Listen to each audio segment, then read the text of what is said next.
Hello everyone, this is Rakhi Rajawat and welcome back to my YouTube channel. Guys, कैसे हैं आप सब लोग? I hope you all are doing well. तो बच्चों, आज हम करने वाले हैं electrophilic substitution reaction in ether. Electrophilic substitution reactions जो होती है वो किस वजह से होती है, पहले ये समझेंगे। So without wasting time, let's get start.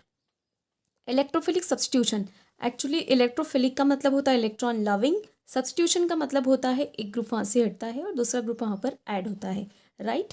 तो इलेक्ट्रोफिलिक सब्स्टिट्यूशन जो होता है ईथर्स में, ओके, वो कैसे होता है, या एरोमेटिक ईथर हम कह सकते हैं क्योंकि बेंजीन रिंग वाला ईथर ले रहे हैं।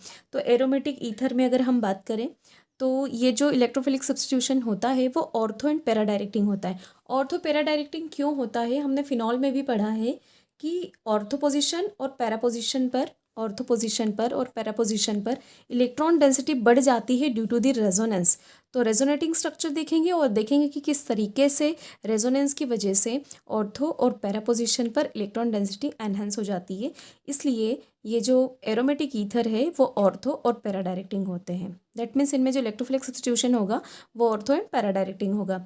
सो let's see the resonating structures. तो अगर आप देखेंगे तो ये एल्कॉक्सी ग्रुप है। एल्कॉक्सी ग्रुप में ऑक्सीजन के पास जो लोन पेयर ऑफ इलेक्ट्रॉन है वो रिंग पर रिवॉल्व करता है। रिंग पर रिवॉल्व दैट मीन्स ये यहाँ पर शिफ्ट होगा या यहाँ पर मूव होगा, तो ये वैलेंसी सेटिस्फाई करने के लिए यहाँ से ब्रेक हो जाएगा और आप देखिए कि ऑर्थो पोजीशन पे इलेक्ट्रॉन आ जाते हैं।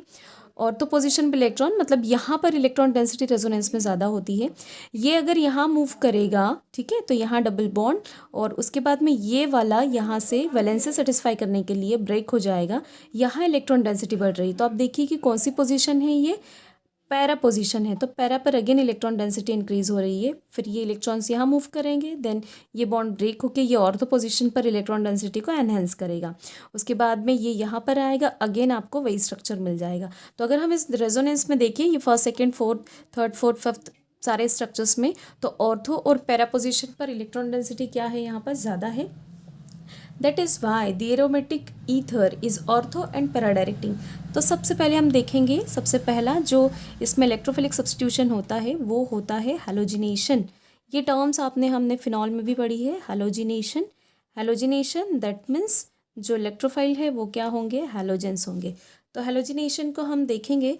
हैलोजिनेशन जो होता है रिंग में, तो ये बना लेते हैं हम एक एरोमेटिक ईथर ओ देन CH3। इसको हम एनिसॉल भी बोल सकते हैं। क्या बोल सकते हैं, एनिसॉल, ओके, या फिर मेथॉक्सी बेंजीन, और क्या बोल सकते हैं, methoxy benzene. So let's C, halogenation होता है कोई भी हेलोजन Br2 और ये होगा ethanoic acid. Ethanoic acid that means ये किसी जैसे कोई भी प्लेटिनम या आयरन इलेक्ट्रोफाइल होता है, सॉरी कैटलिस्ट होता है, विदाउट उसके भी हो जाता है सिर्फ इथेनोइक एसिड के प्रेजेंस में Br2। ये अटैक करेगा, कहाँ अटैक करेगा, ऑल्सो हमने ऑर्थो और पैरा की बात की है, तो ऑर्थो और पैरा पर अटैक करेगा। बट इसमें इंटरेस्टिंग बात यह है कि जो ऑर्थो आइसोमर है वो लेस अमाउंट में या माइनर होता है, OR, देन ये ऑर्थो पर अटैक करेगा और एक आइसोमर अगेन बनेगा जो हमारे पास कौन सा होगा, पैरा। तो देखिए ये OR और ये है पैरा। पैरा जो है वो मेजर बनता है, या आइसोमर मेजर होता है, और ये क्या होता है, माइनर। ठीक है, इसका नाम क्या होगा, ऑर्थो ब्रोमो एनिसॉल, या मैंने यहाँ पर R लिखा है, हम CH3 लिया है हमने, अल्काइल ग्रुप, तो CH3 लिख लेते हैं। तो ऑर्थो ब्रोमो एनिसॉल क्या होगा इसका नाम, ऑर्थो ब्रोमो एनिसॉल, राइट। और इसका नाम होगा para bromo anisole, right, anisole, anisole, ठीक है, ओके। तो ये समझ में आ गया हमको कि जो हेलोजिनेशन हो रहा है वो कहाँ पर हो रहा है, ऑर्थो एंड पैरा पोजीशन पर।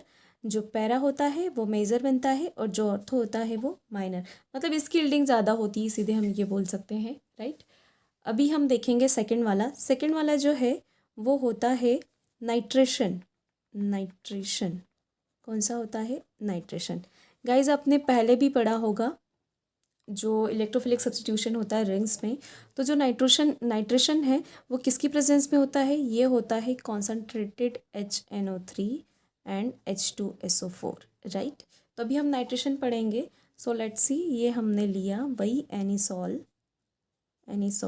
OCH3, देन ये होगा किसकी प्रेजेंस में, concentrated H2SO4 and HNO3, right. तो we know that nitro compound nitro group कहाँ पर सब्स्टिट्यूट होगा, carbon number second and fourth पर। तो इसके भी दो आइसोमर्स मिलेंगे, कौन से, ortho and para. So let's see, ये हो गया हमारा NO2 ऑर्थो पर, और सब्स्टिट्यूशन कहाँ पर होगा, पैरा पोजीशन पर, तो OCH3 और ये क्या है, NO2। सो ऑर्थो नाइट्रो एनिसॉल और ये होगा पैरा नाइट्रो एनिसॉल। गाइस वही ये माइनर होगा, ये क्या होगा, मेजर होगा, राइट। नेक्स्ट वाला जो है वो सब्स्टिट्यूशन होगा, सब्स्टिट्यूशन रिएक्शन जो नेक्स्ट वाली है वो है Friedel Crafts alkylation. Friedel Crafts alkylation. Friedel Crafts alkylation जो है, फ्रिडल क्राफ्ट अल्काइलेशन, उसमें या तो असाइल ग्रुप भी सब्स्टिट्यूट हो सकता है ऑर्थो और पैरा पोजीशन पर, या अल्काइल ग्रुप भी हो सकता है यहाँ पर। तो उनके सोर्सेस क्या होते हैं इलेक्ट्रोफाइल्स के, हम वो देखेंगे यहाँ पर, उनके सोर्सेस क्या हो सकते हैं। सो लेट्स सी, हम देखते हैं कि फ्रिडल क्राफ्ट अल्काइलेशन, नाम से ही समझ में आ रहा, अल्काइलेशन होता है या असाइलेशन।